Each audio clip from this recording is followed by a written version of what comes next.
Hi, I'm Jared Nelson from the Investing Channel, and welcome to The Juice. Everyone expects Fed rate hikes to kill the market rally, but history says this isn't usually the case. Fed rate hikes don't happen too often. In the last 30 years, we've only seen it 4 times, and the S&P 500 held up just fine.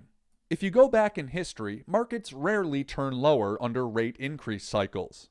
Our closest approximation would be the period from 1977 to 1984. During that time, OPEC's limited supply of oil drove inflation through the roof. Paul Volcker jacked up the rates to 15% to break the back of inflation, and it worked. Yes, it drove the US into a temporary recession for 6 months in 1980, but we quickly exited. And during that 7-year time period, the S&P 500 gained more than 60%. But why is it different this time?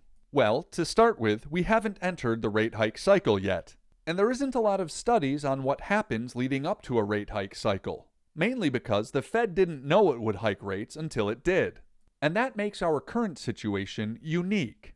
Inflation broadened this time around, impacting more areas of our lives. We pay more for everything from gas to food to housing. Consumers also carry a lot of cash.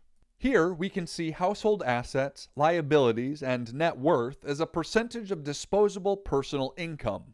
As you can see, household assets and net worth are at some of the highest levels in recent history, while debt remains in check. Federal government stimulus added to personal wealth along with wage hikes, though they failed to keep pace with inflation.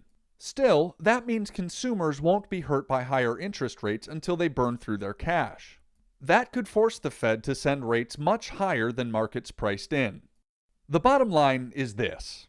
Leading into the Fed rate hikes likely to hit in March and even through Q2, we can see growth stocks tumble as markets attempt to price in the correct number of rate hikes.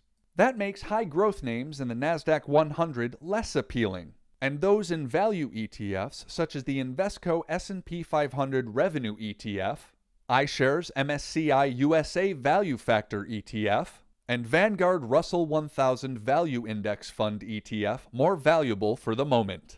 That's all we have time for today on The Juice. Click follow and subscribe to The Juice email for your daily dose of market minerals.